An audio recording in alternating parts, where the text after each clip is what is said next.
Hey everyone, we're live, I guess. So I'm Andy. I'm one of the drivers in EGT. I'm located at the West Coast in the wonderful Bay Area. So today we're gonna chat a little bit about MOTEC, and Alain is gonna help me. I hope I didn't butcher your name. Uh, Alain, should we first wait for more people, or where can I see that?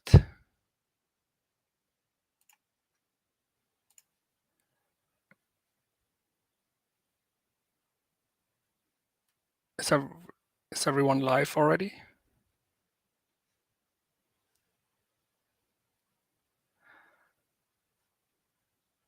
Okay, cool. Okay, cool. So I can see questions from the audience. So if you want to say hi in the chat, whatever app you're using, you can do that. I will try to look at it from time to time. Um, nice, cool. Welcome everybody. So today we're gonna talk a little bit about MOTEC, and I first wanted to set some boundaries or some expectations. So what this is not is a MOTEC programmer, product person talking to you, selling you MOTEC, having the knowledge of that kind of person. This is not a professional race driver, unfortunately, talking to you about MOTEC, not a professional mechanic, not even a professional sim racing driver. So all of these caveats. This is also not a session that will just give you half a second on each track by tomorrow when you just watch it. So there's also that. What it is just it just came out of a channel where we chatted a little bit about it, and it's like a few things that I wanted to share that I wish somebody told me when I started using MOTEC. So um, let's. So I will like stop from time to time to ask questions. But feel free to post them. Allah will also help me a little bit, hopefully, to manage those. So yeah, what is MOTEC? MOTEC actually, it's not really MOTEC the thing. It's what you're looking at is MOTEC i2, which is just one of the sub products that they have. They have like dashboards for race cars, telemetry stuff. They have so much. So what we're looking at here is i2. That's like the format that Kunos writes to in ACC, and that this tool can load. There's a thread on the Kunos forums on how to get i2. It's pretty basic. It's on their page. You can just download it. You can use the Pro version. I don't even know why people would use the standard version. It seems the Pro version is also free, and ACC writes in that format, so that should be all fine. So when you start MOTEC, then this is what opens to you, and it's a little bit nothing saying in the beginning. But what you want, and the first thing you need to know is like there's things called workspaces, which could be defined like a little bit like an Excel sheet or something like that. So we would open a workspace, and then I'm like, oh, I already have a workspace, but you won't. So this is something that you want to import from somewhere, and that's something maybe we can share. We can share mine. I can export that. There's others around. Like this is based on, so 99% of my workspace is just stolen from somebody else, and I mean, of course, inspired by someone else, and this is how you build these kind of things. So I think that's all okay. So you would have to import a workspace from somewhere. This is just, the import file is basically a double click on that file and it will install itself in the right directory and everything. So you don't even have to use this import button here. If that is a problem, just ask in the forum. A lot of people will know how to help you there.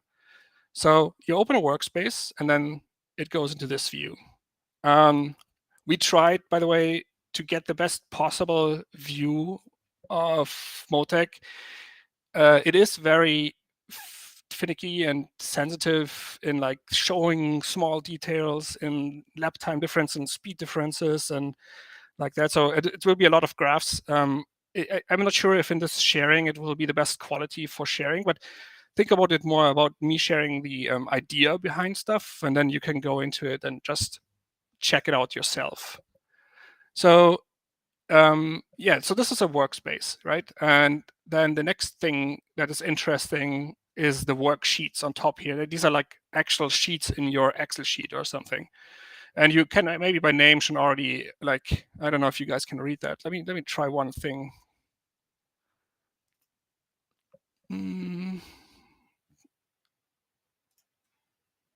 So let's use the extra small fonts, right? The large fonts.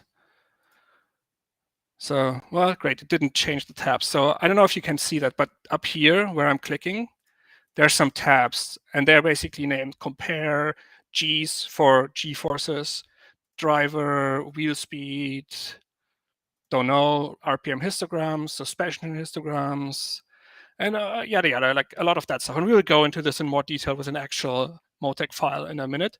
But just saying, like, that up here is all like is your different categories, and you don't, like, when you open MOTEC or if you open i2, you don't just get these. These are things that you would have to build, but a workspace does that for you. It provides you some stuff, right? So yeah, there's that. So now that we know a little bit of the workspace that you're working with, where would you get any kind of data? So maybe let's just quickly jump into ACC. Let me just, actually, I'm not going to start a session for that. It's when you go into the electronics where you change your ABS, your TC, and all of that, there's also a slider for electronic data. And that's basically how many laps it will record for i2, for MOTEC from your car. And that's how you get that data. And then when you want to get that, you will actually have to go into your documents folder.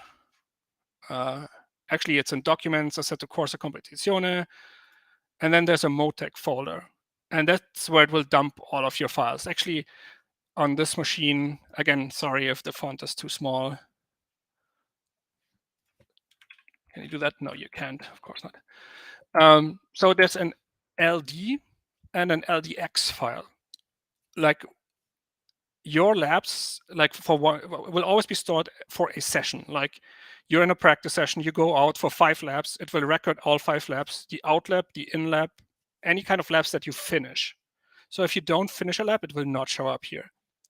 And the session will show up as 2 files, like whatever the timestamp is, whatever the track, the car name, and then a LD and the LDX file. And then when you go back to pit and you go out again for another session, there will be a new file for that. So these are your MOTEC files. So I prepared a few. So this is how they would look, somewhat like I custom named them. But basically, for what we will do today is just look at a few labs of mine in a Porsche and in Laguna and see what MOTEC would help us with here. Cool. Before, yeah. So I'm just going to drag the LD file into MOTEC or i2. And now you see, like, data pop up. And on the left, this is what you will maybe not be able to read, is lab 1, lab 2, lab 3, lab 4, lab 5. And you also see them up here in like a scroll bar kind of thing where I can move this. This one would be a better view. Just a general note for me, how good is the visibility for you guys on this? Maybe write in chat. Good, bad is okay. 1 to 10 is good.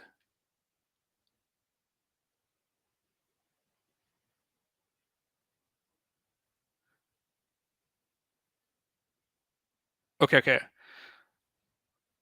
Sounds like I have a little bit of a delay in chat messages. 7 out of 10. Okay. Actually, that's actually better than I thought it would be. Can you read the lap times on the left?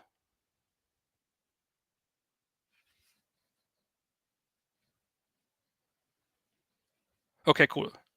Yeah, I see 7s and 8s. That's maybe good enough for now. So, but you see, you can choose your labs from the left here. Then you see your data change here. No worries. I'm going to go into, okay. I'm going to go into the data in detail. But yeah, up here you have your slider, and you can kind of guess that this like slides a window around for your labs, and you can make it bigger and smaller. You can also like zoom in and zoom out with your mouse wheel and that kind of stuff. Like I think they did the navigation pretty intuitively on like how you would interact with a document. So whenever something seems weird, maybe just try like what you think is the intuitive way that they would do. But yeah, so we have a few labs here now, and that's nice. Like up here, for example, you see the velocity, the speed that I have on through the track, and you see like turn 1 up here. I don't know if you can read this, but where my mouse pointer is, there's like turn 1, and then here's the white stuff is basically turn 1, turn 2, turn 3, turn 4, turn 5. There's also, you can have a whole track report where your data is actually shown as like data on the track. For example, here we have a brake and throttle application data. So we see Laguna Seca, like down in the middle is the start finish line. And then we go to first corner and we see that the color changes from green to red to green again, which basically just means like a deep green is full throttle, and then it goes into a deep red, which is full brakes and no throttle. And then white overlapping things are kind of where both are applied, or only very low ranges are applied. And you can like kind of take data from that, but normally the big thing is like just looking at one lab of yourself doesn't make that much sense. So for example, think of, this is like, I loaded this setup actually, let me also get, so I have another one. Let's say this is me. I have the standard aggressive setup, and I'm like, I can see like my best lab with that is a 23.0, and I know that Boudoir is doing like 22 zeros, and I just can't get there. I have no idea how to get there. I ask him, hey, can you give me some data? Can you give me your MOTECs from like a good lab of yours so I can compare? And nice guy that he is, of course, he's willing to share. And then I have now the data of someone else, and now I can compare it against myself, actually. Right? So what you now see here is like these labs down here. This is the ones that I first loaded, and then this is actually, let's say, quote, my labs with an aggressive setup, and the orange labs are the best labs that I had. So here I had a 23.0, and then there's Eric's lab down here with a 22.0. So, and there's like these different columns where I can select labs. So I have selected my lab in here on the first column, and then I can just say like, hey, show me the other lab in another column. And we already see here now that there's different behaviors and corners for the cars. And maybe this is normally not the first view that I check in with. I would go maybe into driver, and then there's a super helpful thing if you press the F3 key, where it shows me the variance in lap time up here on the top. I don't know if that makes it better because it's still just a line. But basically what you see here is it compares our labs, and it shows me like here I lost like from 0.4 down to 0.14. Like I lost 1/10 in this area, right? In this area. And then I could dug into it, and maybe for that we now just look through some of the channels, which is another keyword. Let me just make this lab bigger again.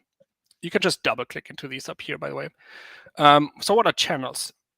Channels are basically just the, wait, maybe, are there any questions? Maybe let's give like, are there any questions so far about the basic stuff?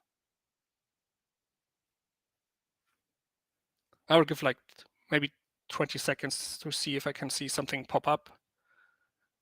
And if not, we will dive deeper into it. Like I know we're going at quite some pace here, but it should just be it's just an overview. Like it just should give you some basic idea on where you can dive into and how you could use it at all. Right. And of course it's a super complex, like I bought books that I of course haven't read, but yeah, okay. Claude, that's actually what I did here. Actually, like you normally don't have a 1 second difference. The question is to better see, or the comment is to better see the difference. You could use a very good and a very poor lab. Like a 1 second difference is a big gap already. Like normally it should be like 0.2 or 0.3 tenth seconds.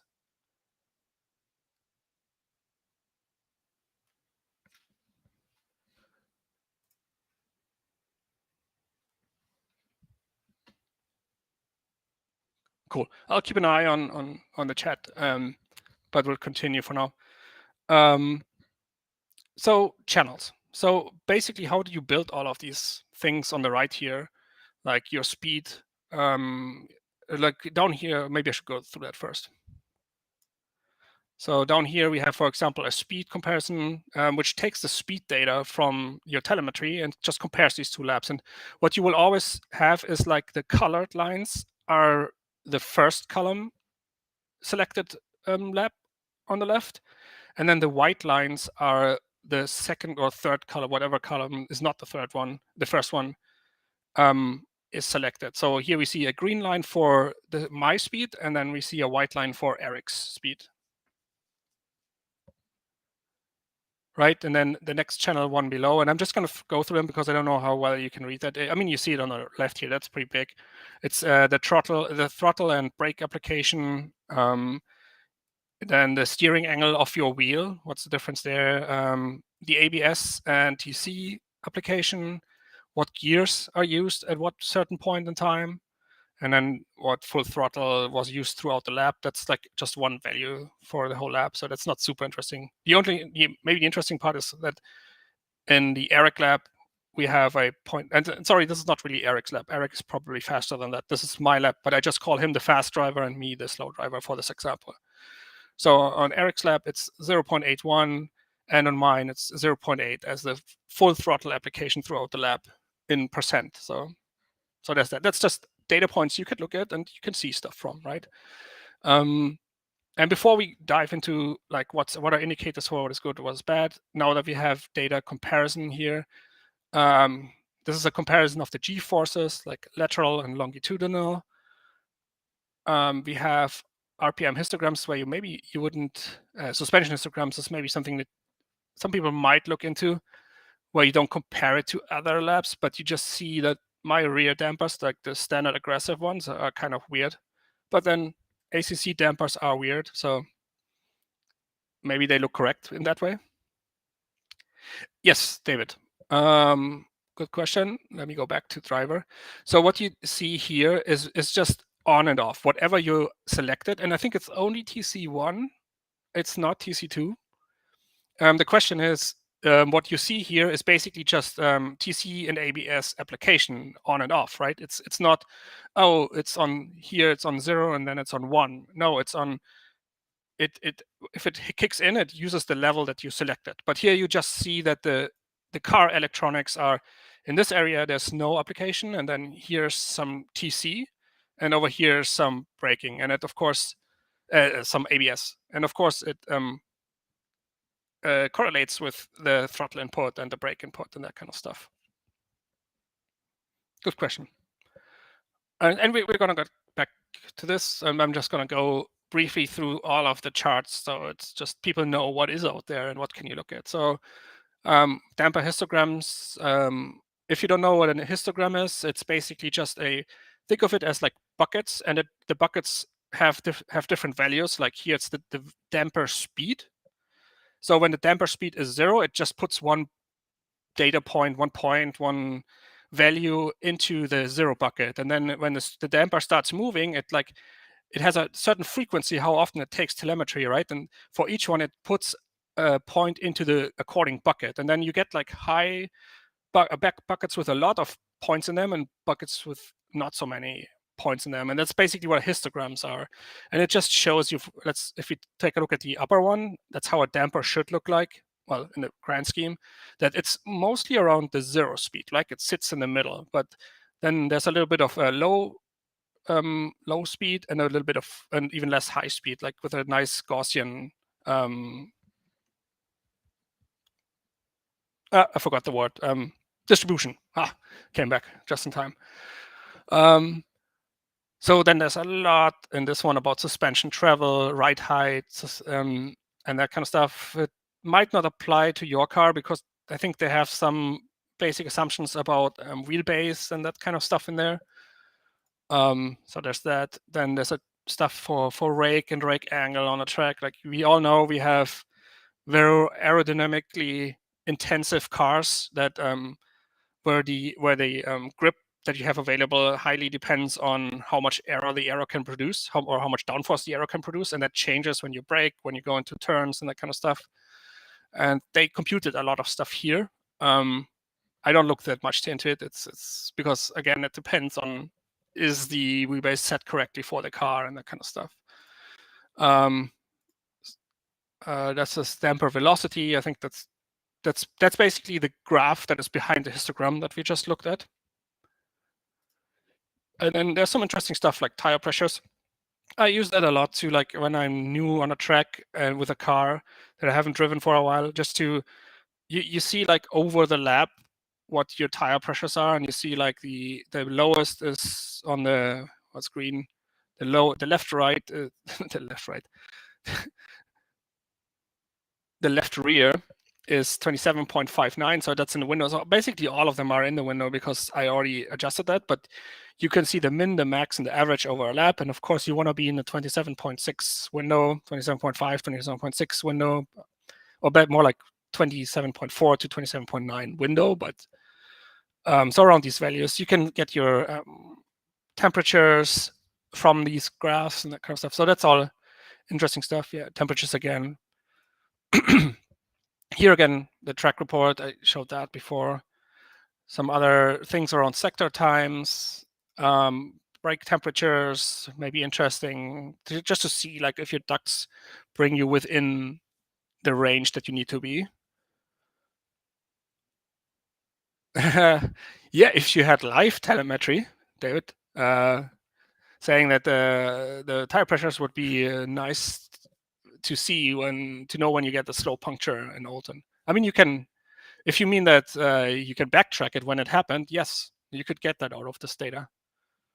Like if you just where was it here? I think if you just select multiple laps, then it's pretty cool. Like here you see, like I come out of the pit, and right, this is a first stint and this is a second stint. I come out of the pits, and then you see how pressure and tire temperatures build, and then they just stay like this. And yeah, to your comment, yeah, absolutely, you would see like one of the tires just fall off a cliff at some point, not a cliff, but go down where it was before. Cool. So we went through some of the data. How is it useful for you? I told you about the variance. Oh yeah. So you select 2 laps, and then you would see or is there, let's say, before we go into comparison of 2 laps, any questions for data? What are channels? Oh, maybe before we go into questions. So on the left, you have like a little thing called channels. And this shows you all the channels that ACC makes available to you, like suspension travel, tire pressure, wheel speed, the gear use, the G-force lat long, bump stop stuff, brake temperature, and then there's some computed values like the acceleration, average lap, and we'll get into that at the end. But so this is what you have available. And then when I, for example, right-click the speed graph that we look at here, I can go into the properties, and then it shows me, actually it's for the whole sheet. So it shows me the different groups and what channel is displayed in there, like speed, brake, throttle. Like these are the rows that you see in the background, top to bottom. And you could, like, and this is how you add something to a sheet. Like I could add another group and then just put any kind of channel in there that I wanted, or I could, because some of these have then like manual min-max values on their axis that you want to display. Or if I go into speed, yeah, it's more like fine details. Like, do you want to see it in kmh or kph or mph? how many decimal places and that kind of stuff. So, but this is basically where you set up one of the rows in these sheets. Cool. So now any questions around just data setup, the basics?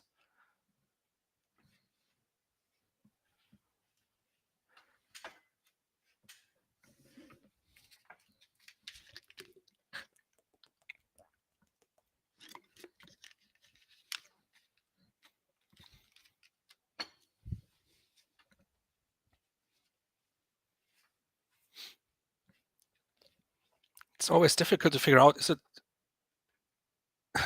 okay, Claude is asking, does it expose your personal car setup to anyone looking at your data?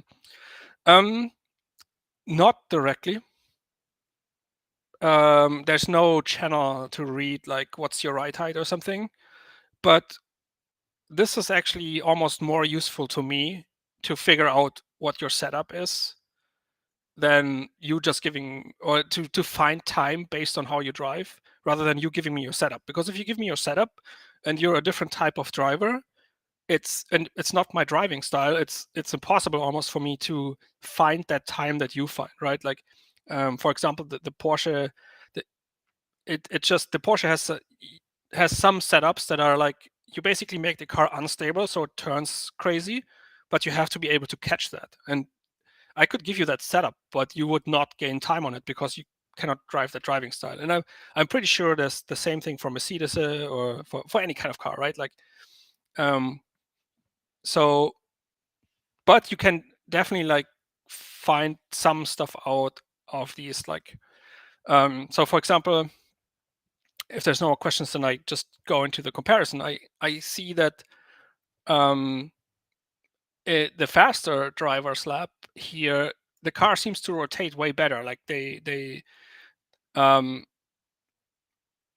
just can accelerate sooner out of corners, which is kind of, that's the thing that fits the Porsche, right?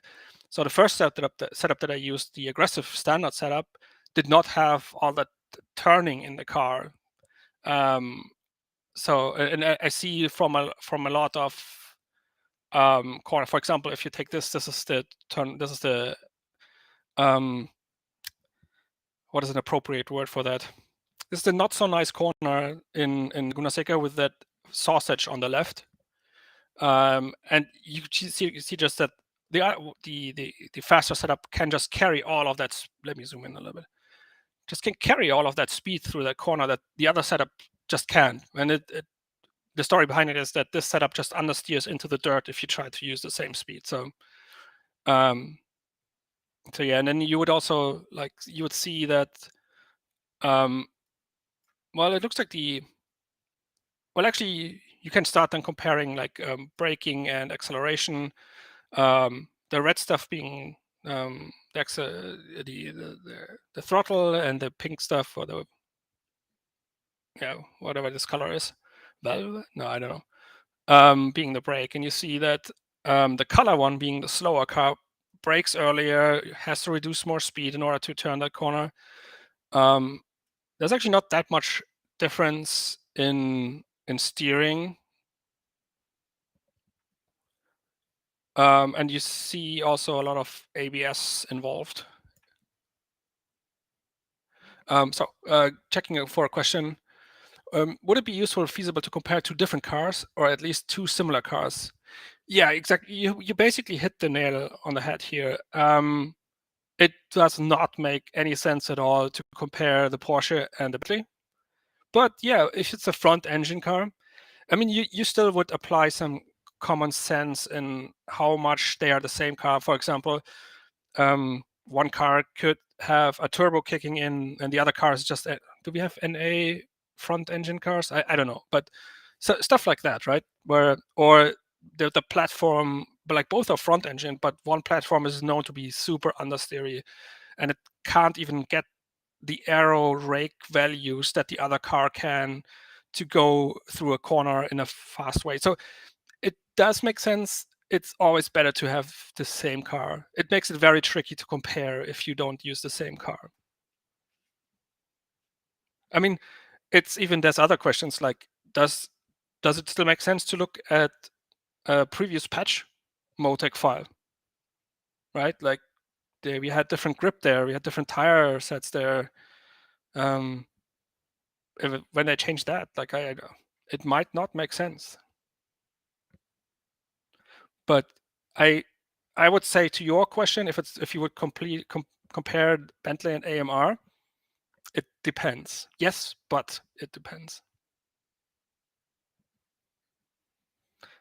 And I think this also might go to you getting comfortable with I2 or MOTEC and what data you can get out of it, right, for yourself. So another question is there a way to know where we are losing time without having access to a lab of a faster driver?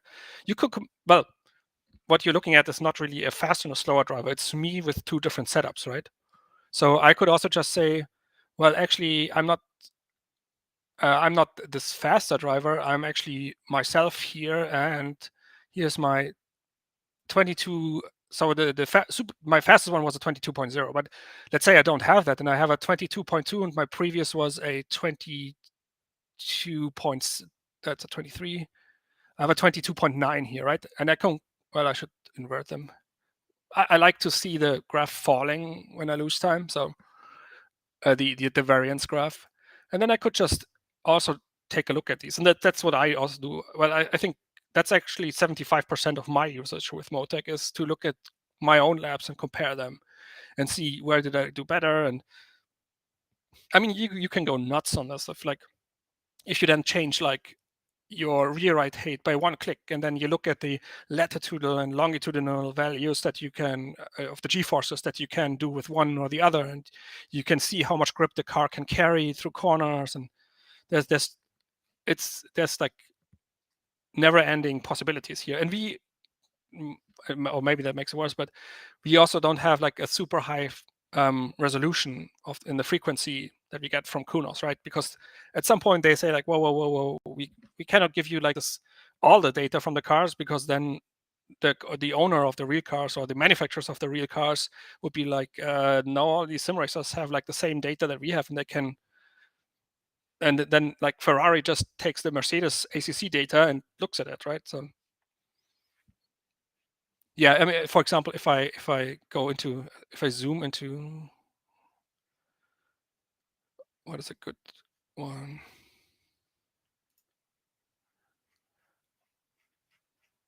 Okay, this. I was trying, like, in some data, when you zoom in, you can see the steps of the data. This one seems to be very high frequency. So, oh, actually, you see it here on the left. No.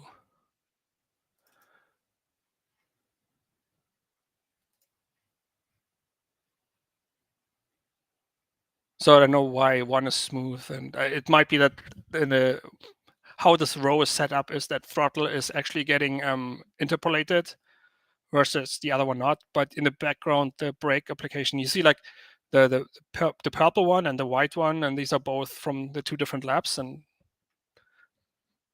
yeah, you can see the resolution of your data there. And just because the other one doesn't have it doesn't mean that it's a better resolution. It just means that they interpolate the values.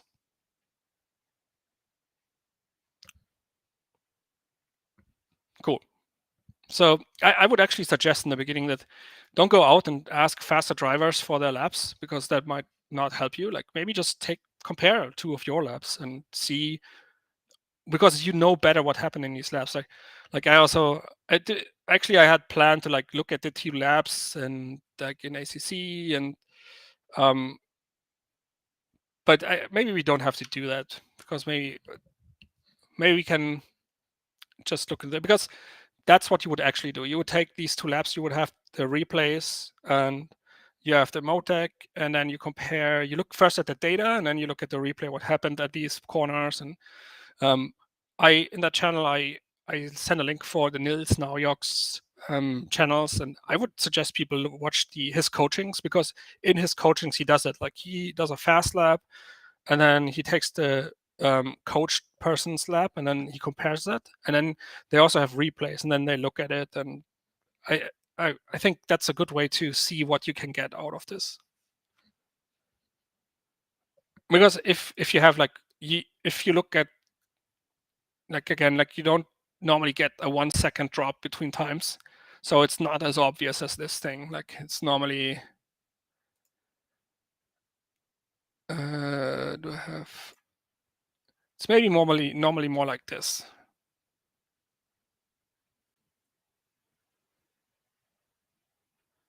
And then, well, I mean, one thing that is also super nice in MOTEC is the purple one. Like you can hide stuff. So now we're only looking at brake data.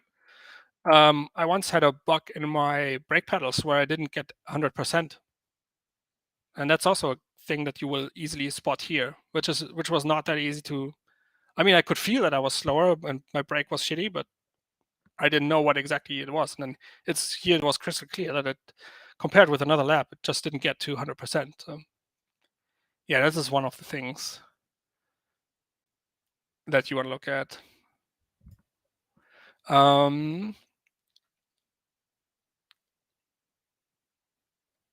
Yeah, any questions? Any more questions?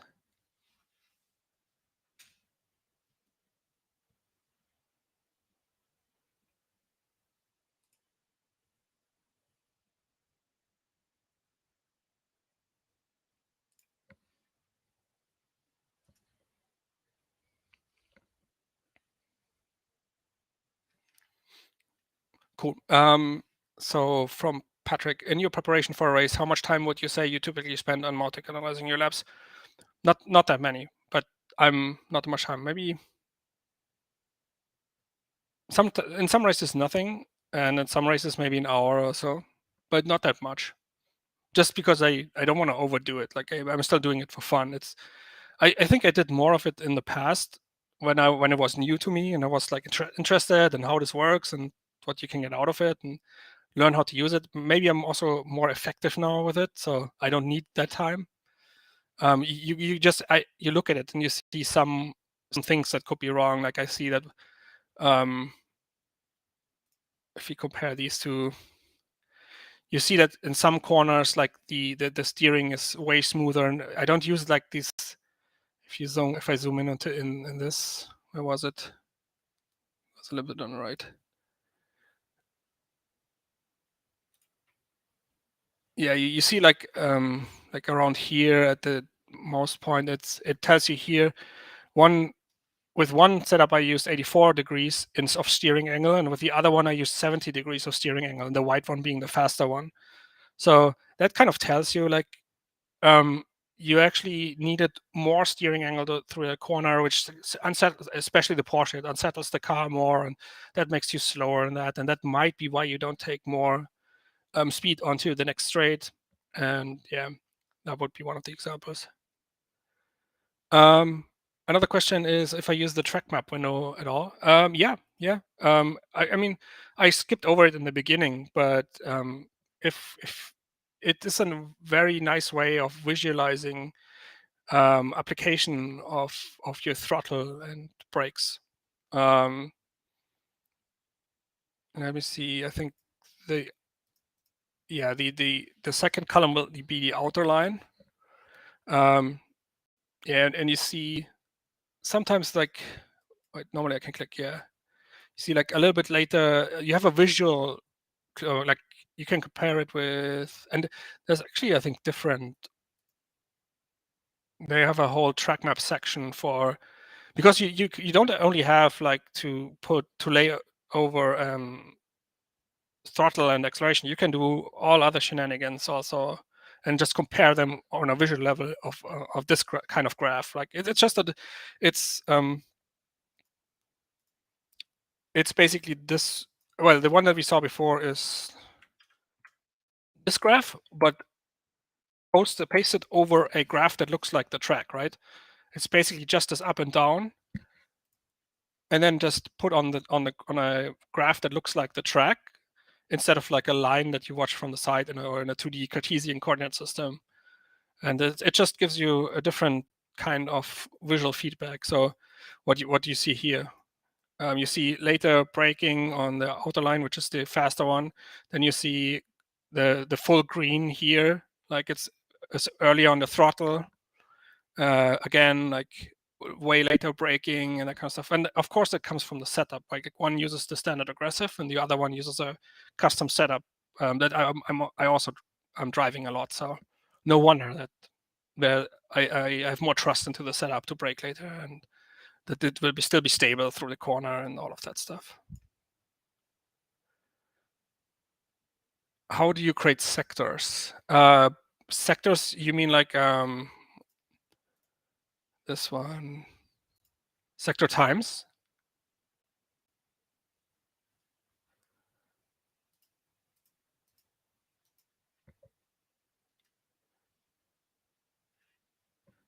If that is the question, then I don't know. I would have to look at the graph. I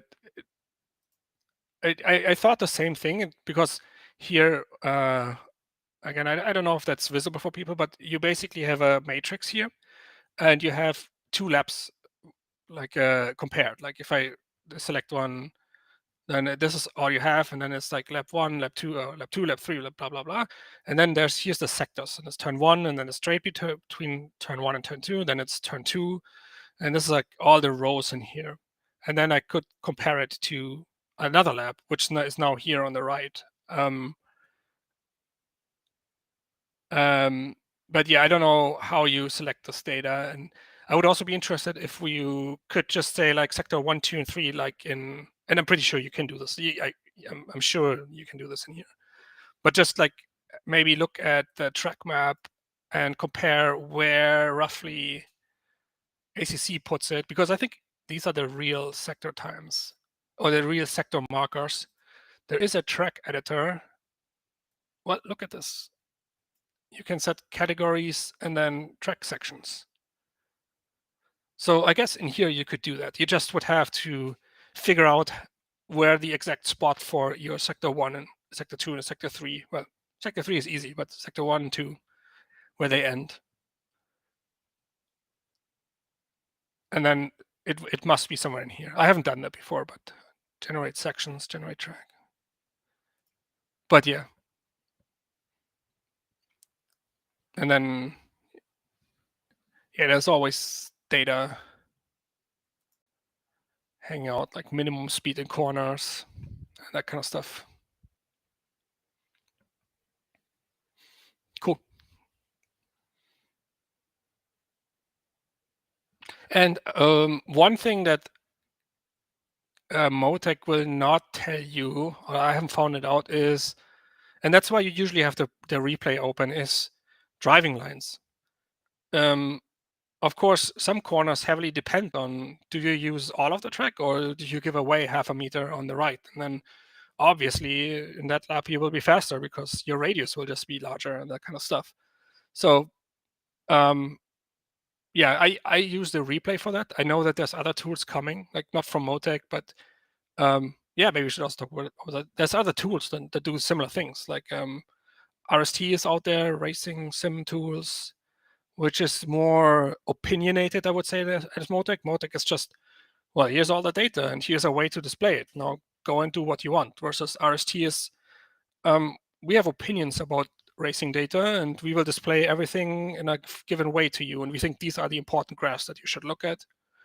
I think there's another one developed right now. I don't know if it's part of RST or of some other gang that will also include racing lines. So you can compare laps by also looking at racing lines and that kind of stuff. So, but that's more the Outlook section. And yeah, and another Outlook item I had was like, where was it? Yeah, you can not only use your channels, you can also like put down your own mathematical equations, right? Like, so for example, whoops, here in a rotation around the y-axis channel, it's just a rotation y channel, right? They just say, make a graph of that. But if you go down to the last one, this is an oversteer channel, where they try to, I guess they looked into a book about driving dynamics or mechanic, or I don't know, where you get a formula for how to calculate oversteer for a car. And then, oops, And then you can go in here and say, where was it?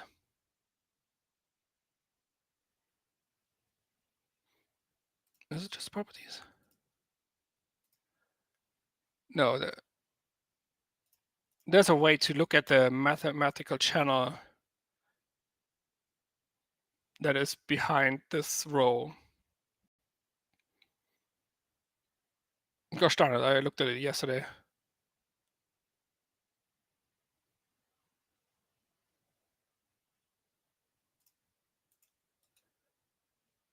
Well, show effect, I guess. Anyhow, there is a field somewhere buried in here where you can look at the mathematical channels. What if I go over here and say, hey, oversteer.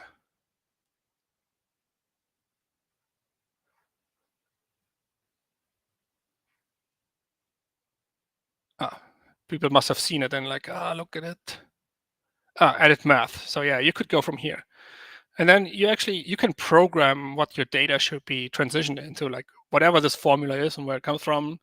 Like it's like an if else up here. If the speed is less than 50, then the oversteer must be 0. Otherwise, it would be like some formula. Again, here's a wheelbase. I think this is a custom variable that they know from somewhere. Whoever made this workspace, I mean by that. And yeah, so and I'm not showing you this in order that you understand what the formula is. I'm just telling you, if you are better at transferring this knowledge into mathematical data and you need a way to program what you want to display, I too can do this for you. And this might be another talk that someone else could give on how to do smart stuff with I2 and MOTEC. Cool. Any questions? Did I completely confuse everybody?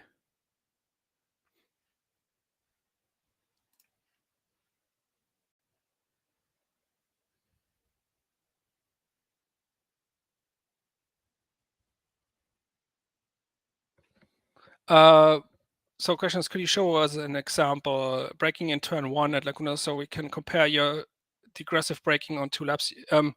You mean in a replay or just here in the data?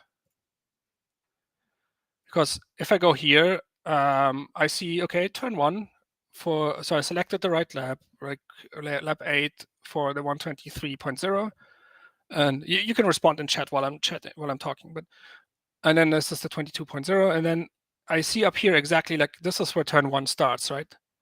And if I zoom in a little bit into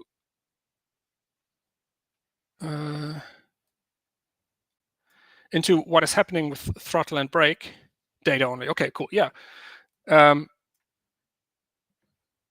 So this is where the going off throttle and going on brakes is happening in this corner in turn 1.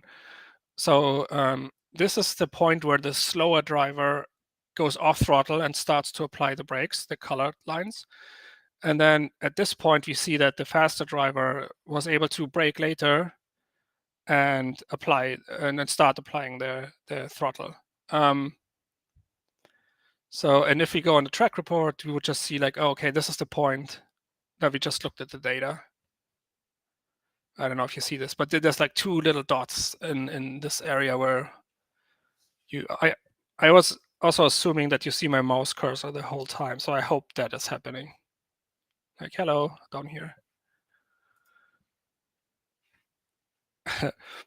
Maybe Ella, can you let me know if you guys see my mouse cursor? So, and this is what you would look for. Like, you see there is some other, you yourself drove in a way where you were able to brake later and still make that corner. So, okay, cool, thanks. There's one thing that one could also debate here, like, am I applying my brake to, like, the brake is the purple thing, right? I heard this is okay. Like if you have this kind of overlap between brake and throttle at the same time, I don't think you have to apply them differently. And if you go through the whole corner, then okay, we just looked at the entry, right? Like the actual corner happens way later according to what they set the corner. Oh, and you see these blips here. These are just your downshift blips. So this is because Kunos simulates this in pretty real ways. Like that's what your telemetry would pick up, that the revs go up. The acceleration. In order to get the clutch and everything in the right state, they apply throttle, and that's what really happens there. So, and then you also see something. Maybe I hide throttle.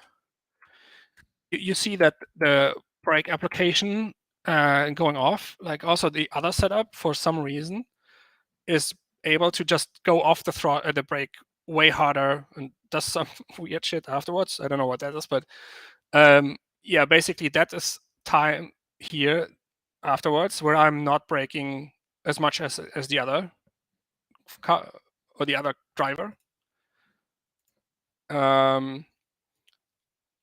So this is brakes. Brakes go down here, and then this is where the throttle, like around here, is where both start applying throttle again. And you see also that the faster driver is the slower driver was trying to get the throttle applied, but couldn't do that. You see the same thing happening actually after turn one, because turn one also in Laguna Seca is this weird bastard of a corner that has this, like, I don't know if it's a V or if it's a double ABX. It's like, what is it? Like, I don't know. So maybe this is a horrible corner to look at, but it's turn one. So, so yeah, a slower driver has to go off throttle again, and then is only able later to go on throttle, and you will see that in your variants maybe. Hope well,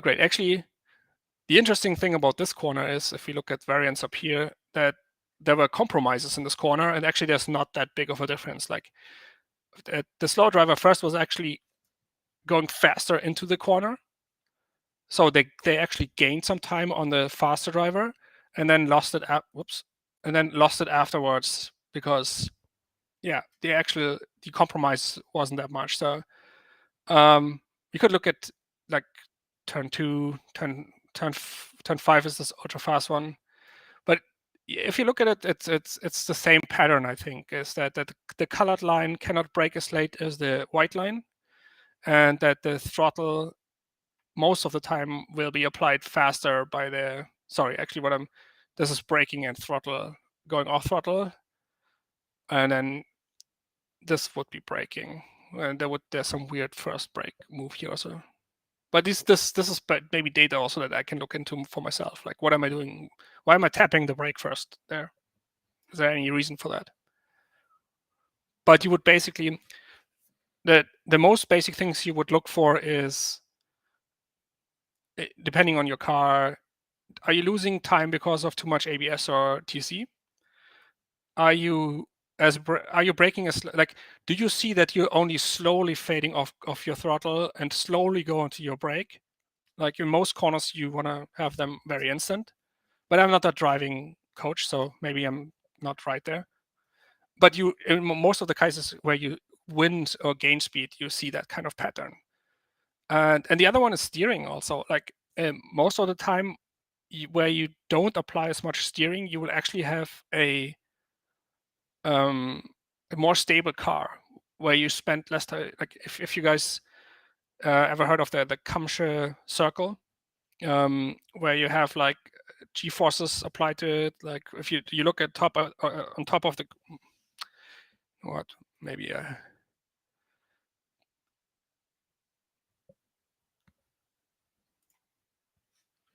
let me get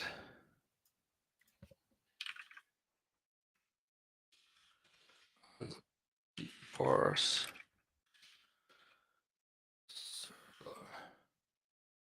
Yeah, basically this guy.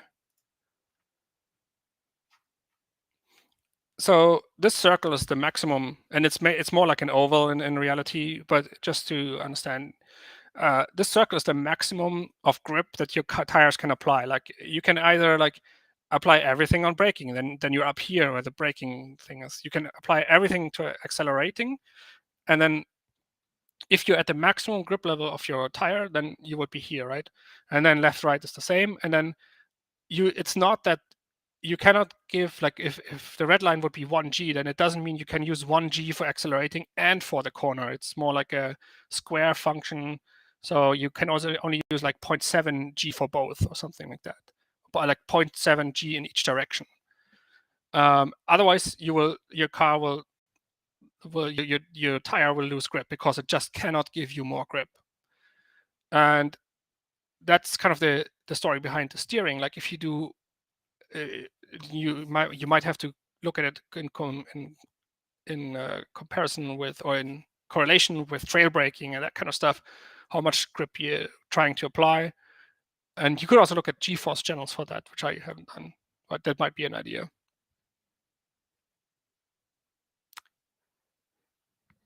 Okay, cool. Wheels locking. Actually, that's an interesting one. Yeah, there's a wheel speed channel. I don't know if you know they knew that, but that's a very good question. So here you can like see, and let me only look at one lap. Yeah, this is actually the nice one. So here you see the wheel speed, like the speed that the wheels are actually turning with, right? And then you see like these blips, and then you see these crazy ones here. And then you see 4 lines, of course, here, because for each tire, you see like wheel speed left front, rear front, left rear, and right rear. And the orange one is left front. So this means in this corner that all the tires were spinning with some speed, except for the left front one. Like the left front really goes down, and I guess that was under braking. And if we see ABS heavily working down here, slowing down the tire. So you would see a two-way. I mean, you asked for braking. Okay, yeah. So you would see under braking, but you also see it under acceleration, right? You see like where one of the tires actually starts to spin faster and that kind of stuff. And there's also other graphs that are interesting for the differential and when it locks, right? You could like take a look at like out of some corners, are you getting understeer on throttle because of the diff not locking yet, or already locking, like some stuff like that. So you can see a lot of that. Can you see how much gas is left in the tank? Prevent from running out of gas. Asking, yeah, you can. Let me check. Is there a channel? There's not, I think. No, there's no fuel. Because I think that's actually in cockpit data.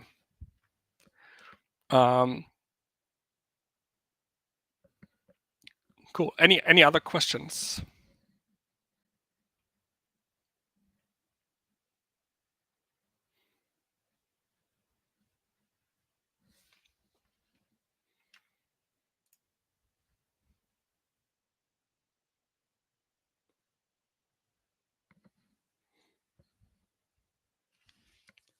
For suspension history, what we have to look to improve this point, can you explain the graph? Yeah. So there is, I can explain it to a certain degree. Is this is the graph that you're looking at? Like this is actually the damper histogram, not the suspension histogram. I don't know. I don't think you would look at the suspension in a whole. No, you cannot see tire wear on this one. Unfortunately, that would be cool. Yeah, okay, cool. So this is the damper histogram. Again, I explained before what the histogram is, or maybe look it up if you're not familiar with it. It's basically, but the basic idea is it tells you how much time or how much data points lie in a certain area. And what we're looking at here is a percentage value on the y-axis to the top, how much percentage of your overall time is spent in a certain bucket. And the buckets are the damper velocities, right? Like how fast your damper moves left, up and down. Like, and there's a 0 point. That's why you in a normal setup you have most of your suspension around a 0 point. Then you have a Gaussian distribution over that. And then what you see here is that the person that created this suspension histogram, this damper histogram, I'm saying it too, chose certain values, and which they declare as the low speed and the high speed values. So to the left of the middle, you see the rebound side, and to the right of the middle, you see the bump side, and you see like the darker or the fuller colors are the low speed setups, and the lighter colors are the high speed setups. And there's like certain values that you want to be between, like you want to have like maybe like 15, 35, 35, 15 between them, but it's not bad if it's 10, 40, 40, 10 or something like that. It's, you want to, if in race cars, I think there's a, depending on if you have special knowledge around the car, I think you're aiming for a very what you would call not stable, but like if it looks, so when what you look here at is also the tires, right? I think that maybe makes sense. Like the left front and right front are on the top, and then on the bottom you see the rear tires. And what you see here is that the front dampers are pretty much in a good space. They're happy, right? And the rear dampers are all over the place. So the thing with that is, in a real car, I think the mechanics or the data engineers would work with the driver on how to change that. In ACC, it's not necessarily a bad thing if stuff looks like this. It depends on driving style, and so the dampers is a very, very advanced topic, and I wouldn't call myself an expert in there, so I don't want to give you too much opinion, I would say, because it's not facts. So there's that. But the general idea of these graphs is what I said. It's trying to see how much time the damper spends with at certain speeds.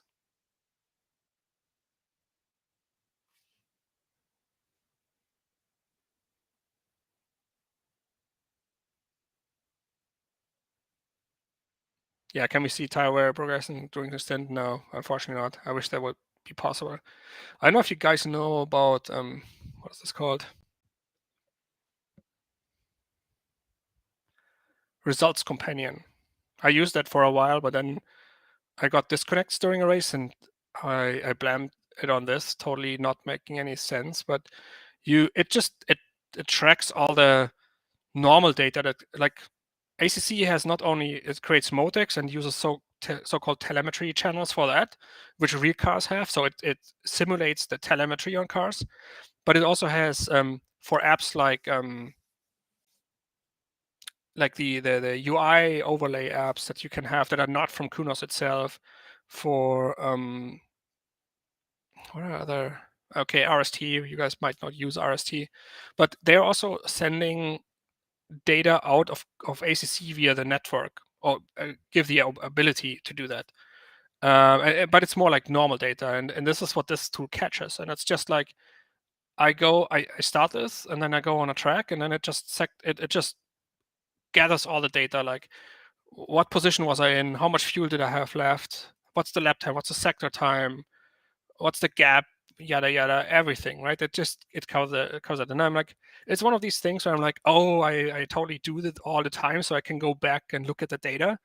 But then they changed stuff from patch 1.7 to patch 1.8, and everything in here is invalidated. So yeah, and it doesn't look like it has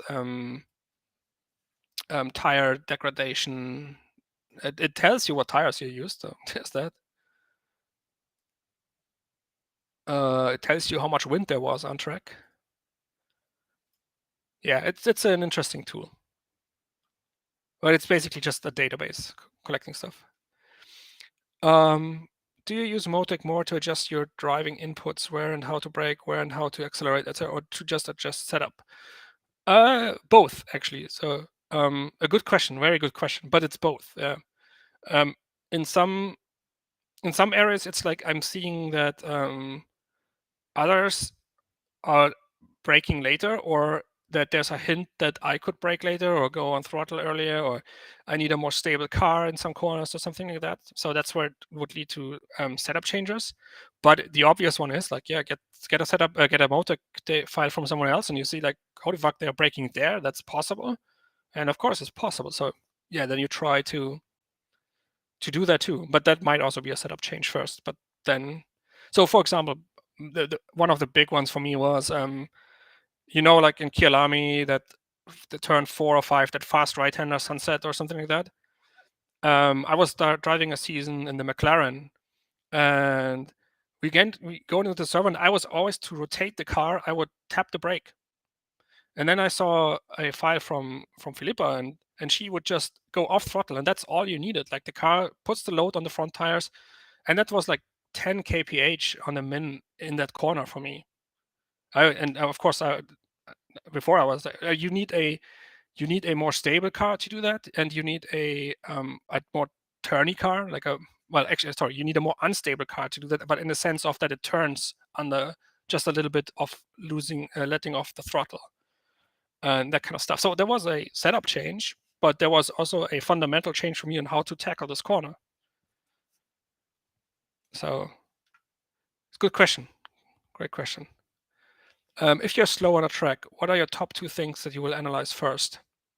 Braking points. It depends on what I get. If I get a MOTEC file, then probably I would throw it in here and just look at the variance, right? And it immediately tells me where someone else is just faster than me, and it's in data, so there's that. And if I have a replay, then it's more like steering input and lines through corners. But this is a MOTEC session, so well, for me, I use replays also. I just wasn't sure if it in the setting works well. And I think Niels is doing a great job at doing that too. So yeah, cool. I think we wanted to keep these at an hour. So feel free to, we have a channel for setups and that kind of stuff. So let's continue the discussion there if there's any. I will share some links and some download files and that kind of stuff. And yeah, and always feel free to reach out. So yeah, happy to chat with you guys. Cool. Alan, do you want me to do anything more? Or do you need me to do anything more? Do you have to say the names of our sponsors?